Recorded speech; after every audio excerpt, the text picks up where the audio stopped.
Sucedeu depois disto o seguinte. Depois de quê? Eu sempre falo isso com vocês. Acabe tinha acabado de vencer uma guerra contra os sírios. Diz a Bíblia que Deus, o próprio Deus falou com Acabe: eu vou dar a vitória a você, Acabe. Você não vai vencer porque você é forte, você é um rei inteligente. Não, não, não, não. Eu vou dar a vitória a você.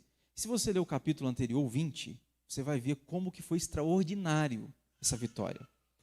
Só que nesse contexto de uma guerra com um rei sírio chamado Ben-Hadad, Deus deu uma ordem para Acabe. Acabe, você vai matar todo mundo. Quando você fala matar todo mundo, é todos, né? Não existe exceção para todo mundo. O problema é que Acabe não obedeceu a Deus, ele deixou Ben-Hadad vivo. Pelo fato dele ter deixado o rei sírio vivo, Deus olhou para Acabe e falou assim: eu fiquei extremamente chateado com você, Acabe, e você vai pagar as consequências dessa desobediência. E diz a Bíblia que Acabe ficou revoltado com o Senhor, achou que não é justo não. Aí entra nesse texto, o capítulo 21, olha aí. Depois disso o seguinte, Nabote, o jezreelita, possuía uma vinha ao lado do palácio que Acabe, rei de Samaria, tinha em Jezreel. Disse Acabe a Nabote: dá-me a tua vinha, para que me sirva de horta, pois está perto do lado da minha casa. Dar-te-ei por ela outra melhor, ou, se for do teu agrado, dar-te-ei em dinheiro o que ela vale. Porém Nabote disse a Acabe: guarda-me o Senhor de que eu te dê a herança de meus pais. Então Acabe veio desgostoso e indignado para sua casa por causa da palavra que Nabote, o jezreelita, lhe falara, quando disse: não te darei a herança de meus pais. E deitou-se na sua cama, voltou o rosto e não comeu pão. Porém, vindo Jezabel, sua mulher, ter com ele, lhe disse: que é isso que tens assim desgostoso o teu espírito e não comes pão? Ele respondeu: porque falei a Nabote, o jezreelita, ele disse: dá-me a tua vinha por dinheiro, ou, se te apraz, dar-te-ei outra em seu lugar. Porém Nabote me disse: não te darei a minha vinha. Então Jezabel, sua mulher, lhe disse: governas tu com efeito sobre Israel? Levanta-te, come, e alegre-se o teu coração. Eu te darei, olha que mulher ousada, eu te darei a vinha de Nabote, o jezreelita. Vamos parar aqui, mas eu vou te explicar daqui a pouco um pouquinho mais desse texto. Irmãos, na minha cabeça, se esta não for a pior família do mundo, está entre as piores. Se esta família não for a pior família que já pisou nessa terra, você, sem dúvida, vai listá-los entre as piores famílias que já passou por essa terra. Porque nós estamos falando de um casal aqui bem cruel. Primeiro nome, Acabe. Acabe era ímpio, louco, que usava do trono para satisfazer as suas mazelas, a sua imundície. Acabe. Mas diz alguém que aquilo que é ruim pode piorar? Casou com uma mulher. Pior ainda. Casou com uma mulher chamada Jezabel. Só o nome já, não é verdade? Jezabel. Jezabel era feiticeira, idólatra, mentirosa. Jezabel era o pior exemplo do que uma mulher pode ser, principalmente no tocante à vida familiar. E casou com essa mulher. Pois é. Eu vejo nesse texto, irmãos, o que tornou esta família, se não foi a pior, uma das piores famílias que já pisou nessa terra. Aqui há exemplos para você e para mim do que não fazer. Quando olho por esse texto, eu aprendo o que não devemos fazer. Então, hoje, eu vou ensinar para você uma coisa, é o contrário, né?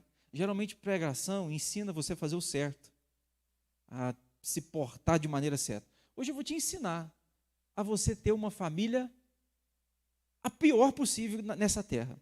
Ah, pastor, eu queria tanto ter uma família ruim, queria tanto. Pois é, eu vou te ensinar de acordo com esta família. Se você fizer isto, sua família vai ser também uma das piores da terra. Ah, pastor, não quero ter minha família ruim, não. Eu quero ter uma família melhor. Pois é só evitar não praticar o que essa família praticou.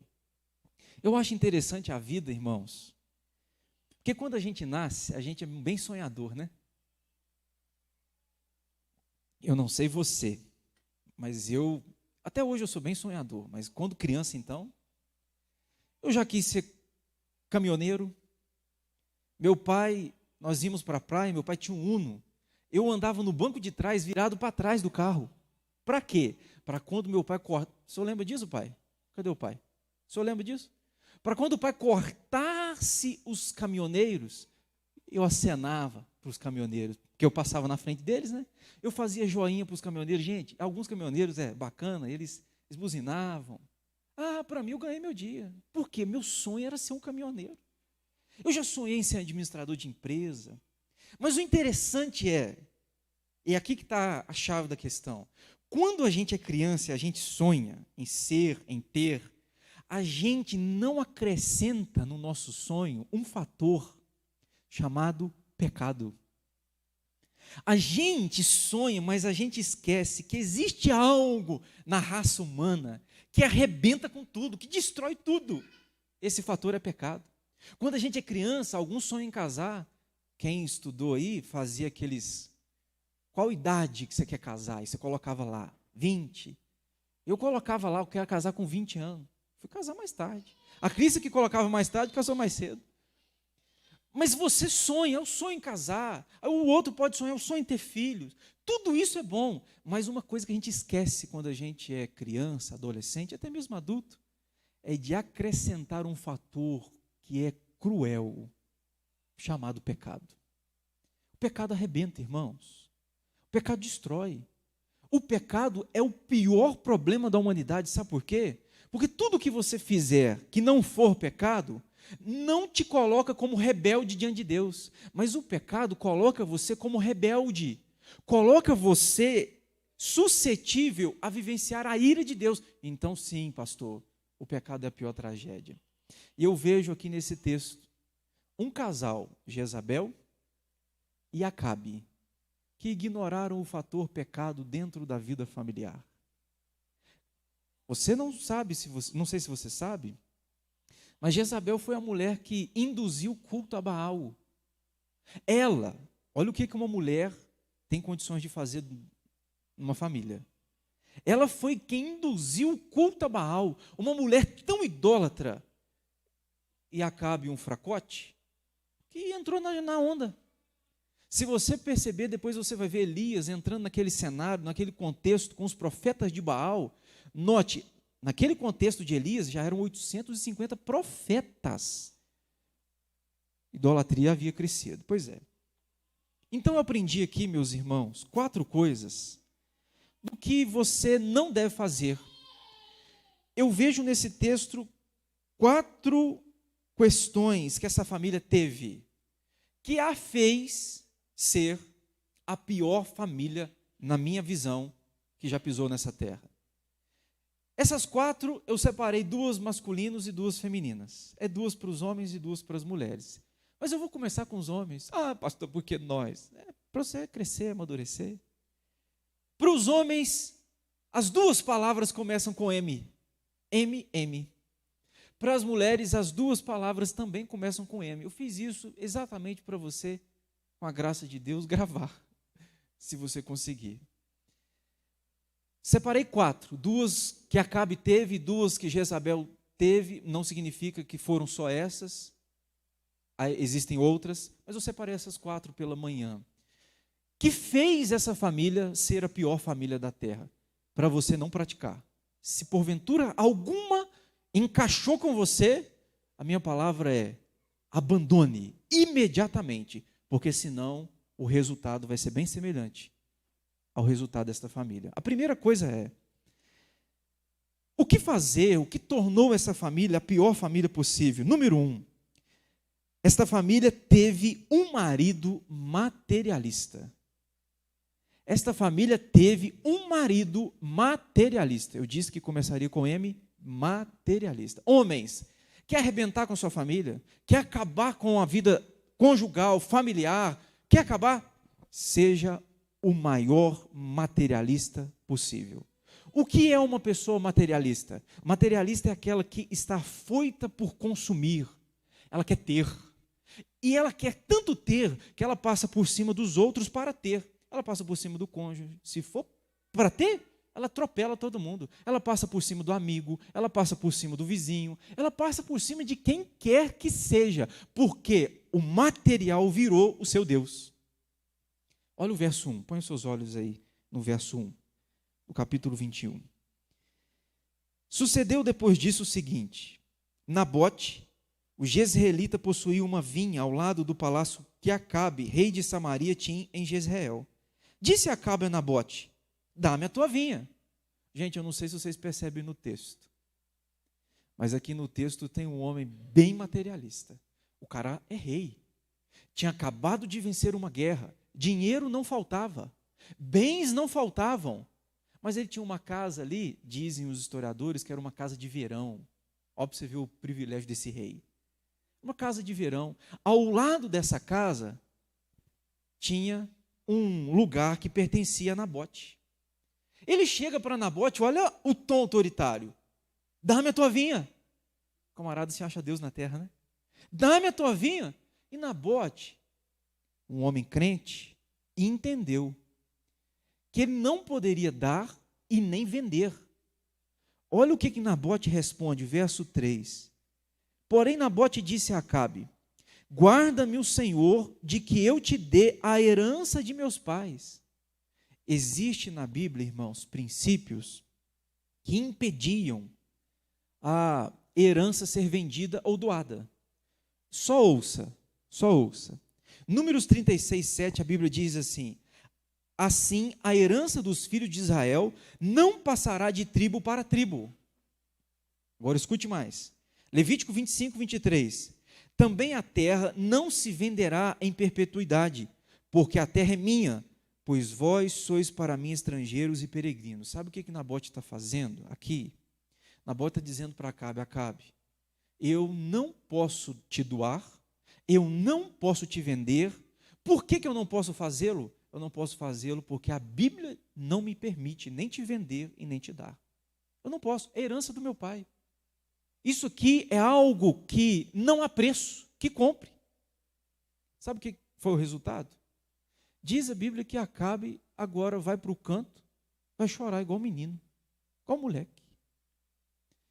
Porque na cabeça de Acabe, o que mais importa para ele é o material. São bens, são coisas. E meus irmãos, nós estamos numa geração materialista.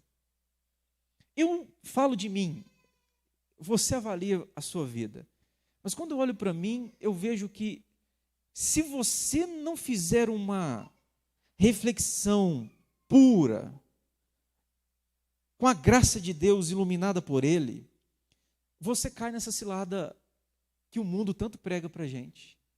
O mundo induz você a ser materialista, capitalista. O mundo induz você, pai, a viver em prol do material, em prol do dinheiro. Há homens que estão perdendo noites de sono, perdendo tempo com a família, tempo conjugal, porque fazem do trabalho o Deus da sua existência. Trabalho é uma bênção, mas trabalho não é o nosso Deus. Devemos trabalhar para viver e não trabalhar para morrer. Tem uma geração que, por causa de idolatrar o material, trabalha, aí nega tempo à esposa, nega tempo aos filhos, nega tempo à família, se tornaram materialistas. Para eles o que impera é o material. Quanto mais ter na cabeça deles, é melhor. Acabe é rei, o camarada tem dinheiro e está querendo um pedacinho de terra do lado de onde ele tem uma propriedade. Ô gente, por que não compra em outro lugar? Pois é. Quer ser e ter a pior família do mundo, homens? Seja materialista. Você vai ver que você vai arrebentar com sua família. Hoje eu estou vendo gente perdendo saúde para ganhar dinheiro e depois perdendo dinheiro para tentar recuperar a saúde. Você vê isso aí. Ó. Gente que está adoecendo porque fez do trabalho Deus. Trabalho é uma bênção, gente. Mas tudo tem uma palavra: equilíbrio. Você precisa dar tempo à sua família, você precisa de colocar o material no lugar que lhe convém. Não estou falando que o material é desnecessário. Não, não. O material tem importância. A gente precisa do material. A gente precisa de uma casa, a gente precisa de ter móveis dentro dessa casa. Material, tudo isso é importante. Agora, qual que é o problema, pastor? É quando eu faço do material o meu Deus. Acabe, o que imperou no seu coração era só o material. Ele só quer ter, ter, ter, ter. Não importa a quem ele tem que atropelar. Pois é. Agora que o caldo engrossa. Falando para os homens, Acabe foi um marido materialista. Segundo M, Acabe foi um marido mimado. Você sabe o que é mimado? Eu posso te ilustrar usando um programinha de televisão, para você entender o que é ser mimado? Chaves. Mas eu não quero falar do Chaves, eu quero falar do Kiko. Você lembra quando o Chaves lá arrumava uma briguinha com o que o Kiko falava? Vou contar para minha mãe. Isso é ser mimado. Mimado é o seguinte, é gente que não amadureceu para enfrentar os problemas. Quando o problema chega, eu vou correr para minha mãe. Isso é ser mimado. Eu trouxe uma definição. Essa definição é de dicionário.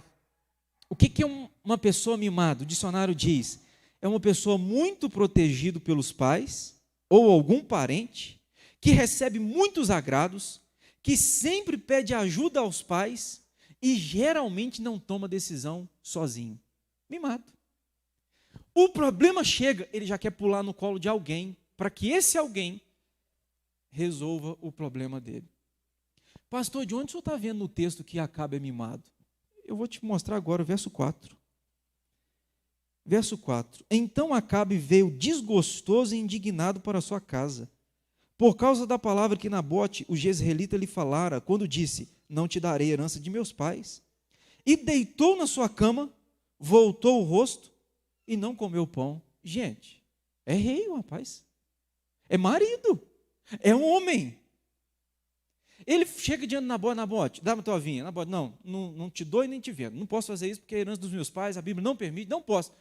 O camarada vai, fica desgostoso, agora não quer comer mais não. Eu não como mais, estou com greve de fome. Por que, Acabe, você está com greve de fome? Porque o rapaz não quis me vender o terreno dele. Ô, gente, que tipo de homem é esse? Não.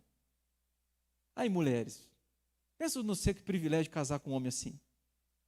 Onde que sai na rua, vou comprar a moto do camarada. Me vende sua moto? Não te vendo minha moto, não. Vai para dentro de casa e faz greve de fome. Olha que marido mimado. Quer, homens, acabar com a sua família? Seja mimado. Chegou um problema? Corre para o colinho do papai e da mamãe, sabe? Ô papai, aqui minha esposa, não aguento mais essa mulher, essa bruxa. Pois é, você casou com ela.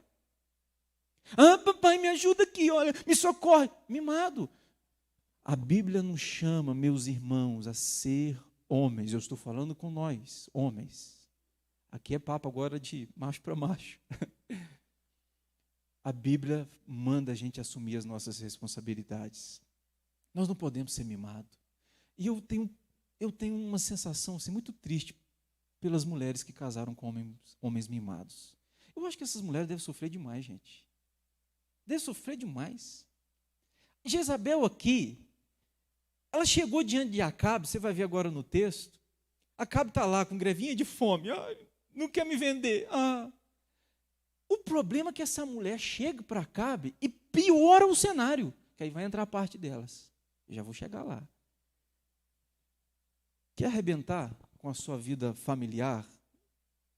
Só ser mimado. Eu só queria te perguntar, essa geração mimada que você às vezes encontra, quem está mimando essas pessoas? São os pais.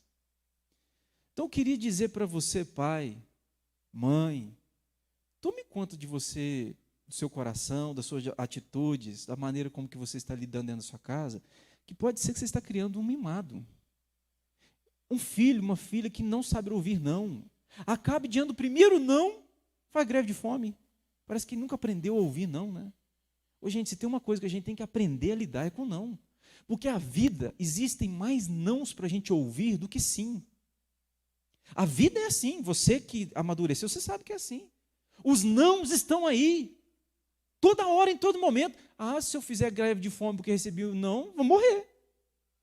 Vou ficar sem comer, porque a vida é assim. Prepare o seu filho para os nãos da vida. Prepare o seu filho para as dores da vida, os traumas da vida, porque viver é doloroso. Viver é algo que machuca demais. Não é para gente fraca. Não é para homem mimado. Eu vou te dar alguns exemplos, aproveitando do meu tempo. Um teste para você saber se você é mimado ou não. Eu ia pular essa parte, mas vou fazer. Pastor, como que eu sei que eu sou mimado? Agora é um teste, você olha para esse teste e veja se você está dentro de alguma coisa aqui. Primeiro, o mimado não tolera discordantes. Isto é, se ele fala alguma coisa e alguém fala o contrário, ele acha que é uma ofensa para o coração e fica magoado. Discordou de mim. Eu disse que gosto de piano, o sujeito disse que gosta de bateria. Não, não pode. O mimado, ele acha que as pessoas têm que gostar e concordar com aquilo que ele gosta e concorda. Você está entendendo? O mimado não aceita opinião contrária. Um fator que prova que você amadureceu é quando você sabe lidar com discordâncias, com opiniões contrárias. Apesar de você discordar de mim, nós somos amigos, vamos caminhar junto. Eu não me importo se você pensa diferente, agora eu penso assim. Vamos caminhar juntos, sabe? Segundo exemplo, teste de uma pessoa mimada. Se ofende facilmente. O mimado fica ofendido com qualquer coisinha. O mimado é o seguinte, se você passou na rua e de repente não cumprimentou, o dia dele acabou. Gente, quantas vezes a gente passa na rua e as pessoas não nos cumprimentam? E não nos cumprimentam nem sempre é porque não querem. Existe uma série de coisas, às vezes a pessoa não está bem. Você tem que considerar isso. Às vezes a pessoa não vê direito. Tem gente que tem dificuldade de ver a distância. Tem gente que está, às vezes, sobrecarregado. Quantas vezes eu já saí na rua com a cabeça cheia de coisa? Essa semana meu pai passou mal, quase que eu caí de moto, falou comigo, meu filho, vem aqui, eu estou muito mal. Peguei minha moto e saí. Eu vi um punhado de gente no meio do caminho, mas não sei quem que eu vi. Por quê? Você está focado. É porque a pessoa é mal? Não. Agora o mimado não aceita, irmãos, nada que seja contrário do que ele quer, porque ele fica ofendido. Qualquer coisinha está ofendido.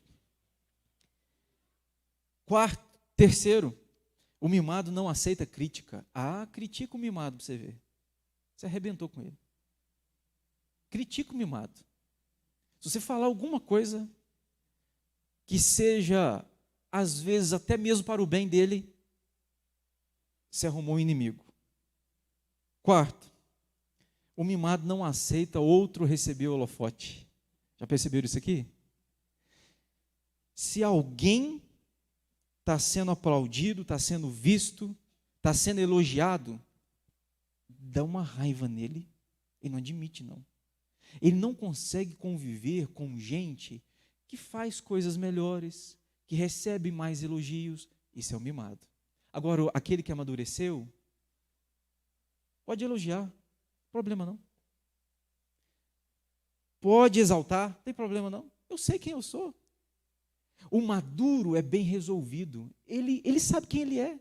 Independente se você ver nele ou não as coisas que ele tem, ele não se importa com isso. Você pode pensar diferente de mim, não tem problema. Característica de quem amadureceu. Passou no teste? Espero que você tenha passado no teste. E que você não seja um marido mimado. Vamos para as mulheres, né? Chegou a vezinha delas. Eu disse que para os homens seriam 2 M's, né? Marido materialista e o marido mimado. Para as mulheres também 2 M's. Quer arrebentar com a sua família? Ter a pior família do mundo? Eu vejo nesse texto que você pode fazer para você ter a pior família do mundo. Mulheres, primeiro, Seja uma esposa mandona. Seja mandona. Quer acabar com o seu casamento, com a sua família? Comece a ser mandona. Seja uma Jezabel dentro de casa. Só vez no texto, vejo, verso 5. Verso 5. Porém, vindo Jezabel, você lembra que Acabe estava lá desgostoso, sem comer. Vindo Jezabel, sua mulher, ter com ele, lhe disse: que é isso que tem assim desgostoso o teu espírito e não comes pão? Aí Acabe vai responder: porque falei a Nabote, tal. Aí o verso 7. Então Jezabel, sua mulher, lhe disse: governas tu com efeito sobre Israel? Levanta-te, come e alegre o teu coração. Eu te darei a vinha de Nabote, o jezreelita. Olha a ousadia dessa mulher. Eu te darei. Eu acho interessante, mulher tem um papel fundamental. Ela começou bem aqui, mas ela terminou muito mal. Porque às vezes os maridos, eles passam por crises. E aí, quem aqui tem uma vida conjugal sabe o que eu estou falando. Às vezes faz muita diferença uma mulher chegar e, meu bem, vamos caminhar mais uma trilha, vamos dar mais um passo, vamos caminhar mais um pouquinho mais. Uma diferença, quem aqui é casado sabe a importância disso. Jezabel chegou, ser rei de Israel é um tom um pouco duro, mas é necessário. Ser rei de Israel, começa bem. Que ela poderia falar assim: pois é, Acabe, suplica a Deus agora o favor dele. Vamos pedir ao Senhor discernimento, sabedoria, para você ou não ter esse terreno ou ter outro. Uma mulher sábia fazia isso, mas a Jezabel começou bem e terminou mal. Falou assim: Acabe, eu vou te dar essa vinha. Eu vou te dar essa vinha. Aí ela vai bolar um projeto para essa vinha chegar na mão de Acabe.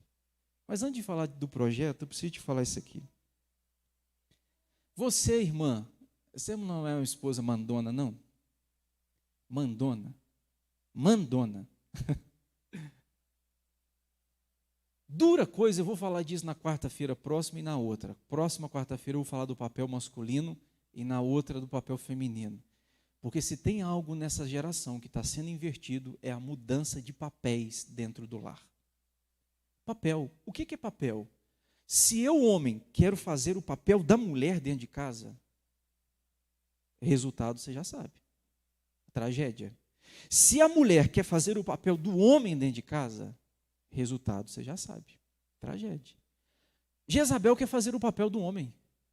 Ela quer liderar num lugar que Deus não a chamou para ser líder. Ela quer ser a cabeça num lugar que Deus falou: você não é a cabeça. A cabeça é seu marido.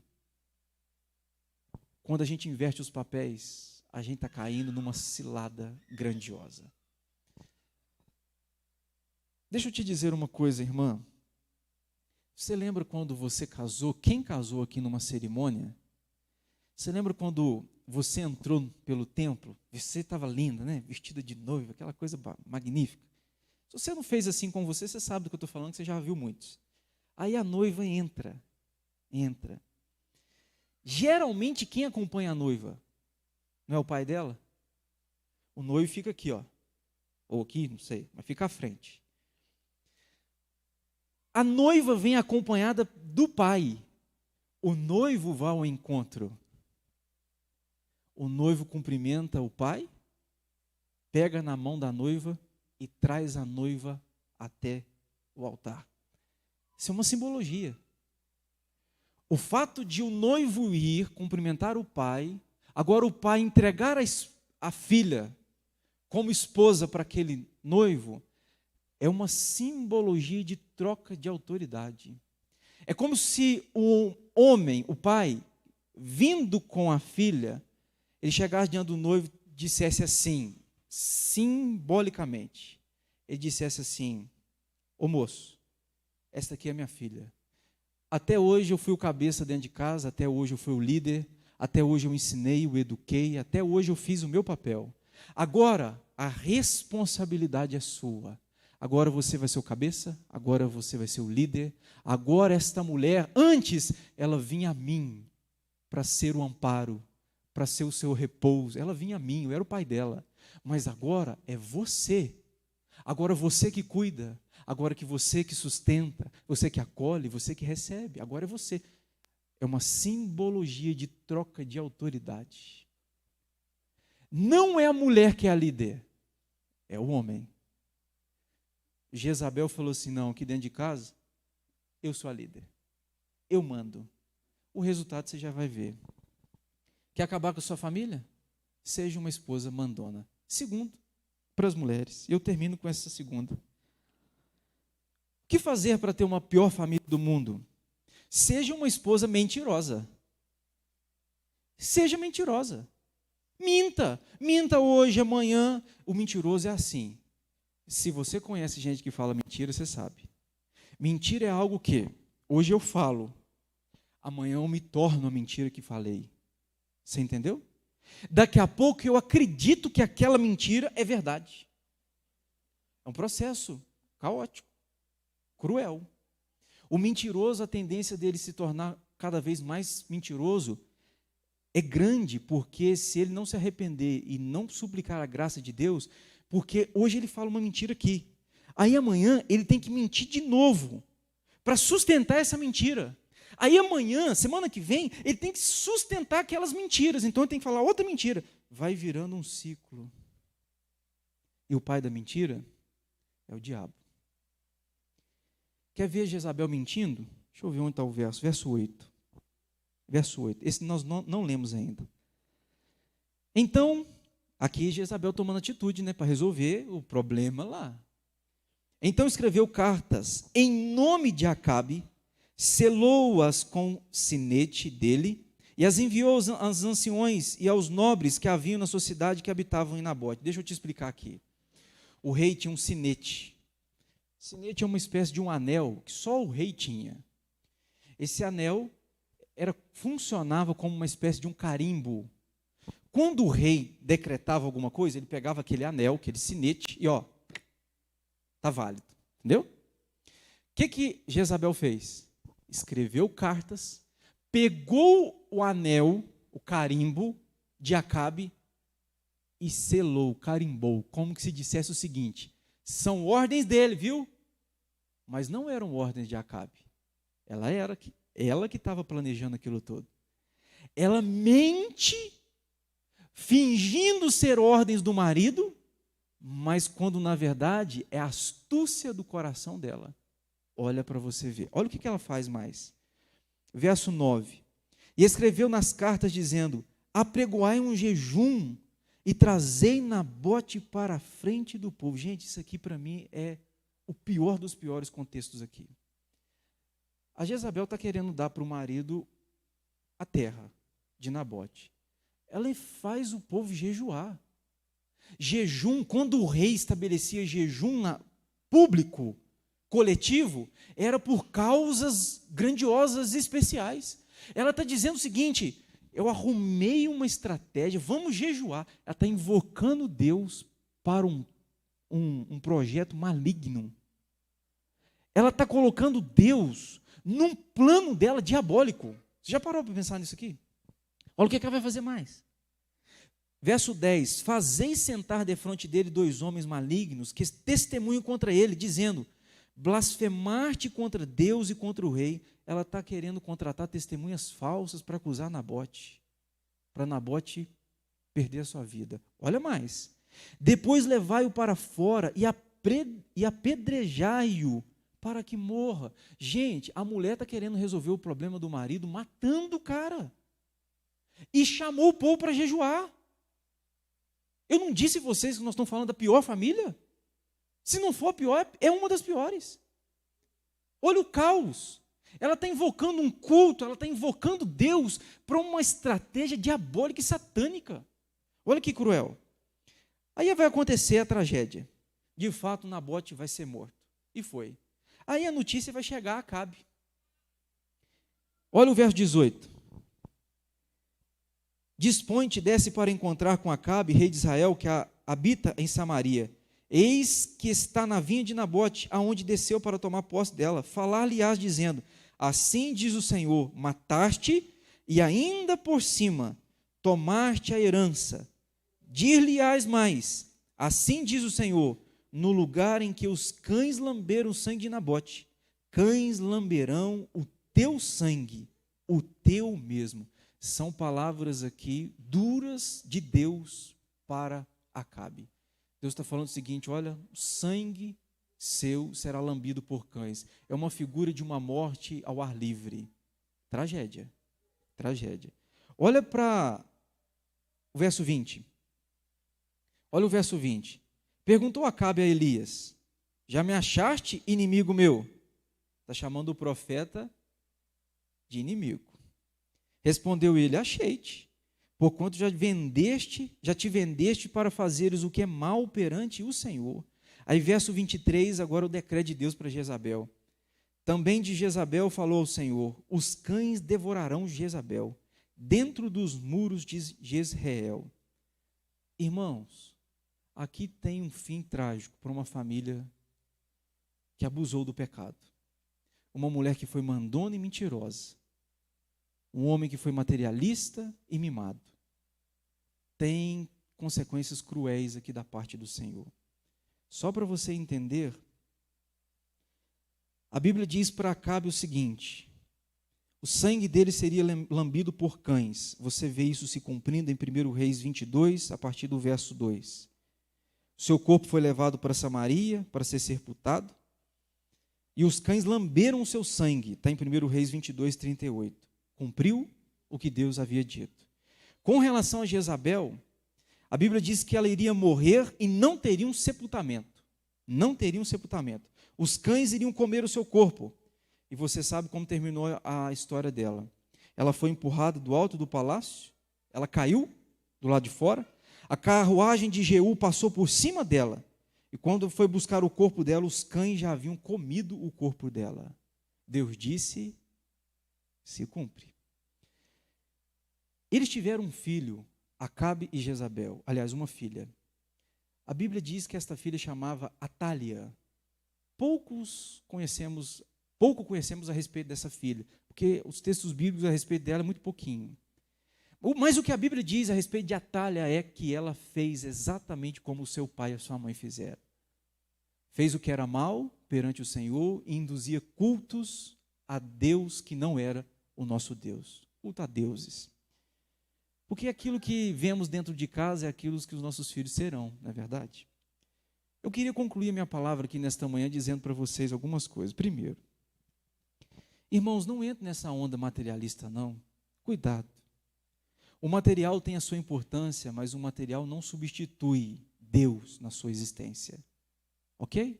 Pode correr atrás de conquistar as coisas, de ter as coisas, nenhum problema. Agora, equilíbrio é a chave. O equilíbrio é a chave. Segundo, não faça do trabalho o teu Deus. Divida tempo. Tempo para você passar com a sua esposa. Tempo para você passar com seus filhos. Tempo da esposa passar com o marido. Estabeleça tempo. De maneira que você, ao administrar o seu tempo, você e a sua família saiam ganhando. Dê mais atenção ao seu cônjuge e aos filhos quando você está em casa. Dê mais atenção. Não busque a felicidade da sua família na aquisição de bens. Eu vou ter muito, o dia que eu tiver muito, minha família será muito feliz. Eu posso te garantir que, de acordo com o Salmo 127 e 128, o que traz felicidade não são bens. Diz o Salmo 127 e 128, que o que traz felicidade é temor ao Senhor. Bem-aventurado o homem que teme ao Senhor. Cultive o contentamento. Talvez um dos versículos mais difíceis para mim na Bíblia é o de 1 Timóteo 6,6.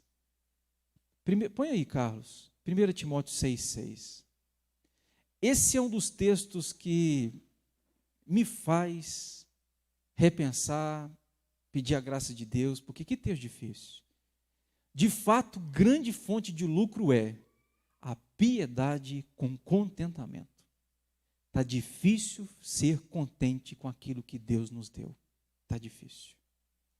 De repente você não sofre com isso, mas esse cabra aqui sofre um pouquinho com isso.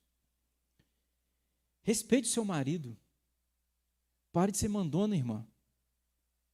Vai para o seu papel. Cumpra o seu papel. Inverter papel é você querer ensinar a Deus, falando, Deus, do jeito que o Senhor estabeleceu, não funciona, vai ser do meu jeito. Deixe de ser mandona, submeta-se mais, converse mais. Não faça como Jezabel, que começa bem, mas termina mal. De repente o seu homem está precisando mesmo de um empurrãozinho, de uma injeçãozinha de ânimo. Faz o seu papel, e o seu papel é muito valoroso e especial. Injeta uma energia nesse varão. Respeite seu marido, não minta jamais. Eu não devia nem estar falando isso aqui, mas eu tenho que falar, né? Não minta, não. Isso vale para nós homens, mulheres, filhos, crianças. Mentira é algo satânico, que o pai é o próprio diabo. Não minta, não. E por fim, rogue quebrantamento a Deus para que a sua família não seja a pior do mundo, mas o contrário. Que a sua família desfrute das graças, das bem-aventuranças, da presença do Eterno, do consolo do Eterno, das portas abertas do Eterno, daquilo que só Deus pode fazer, que embora possa as coisas do lado de fora estar sendo caóticas, mas você dentro da sua casa, você está seguro em Cristo.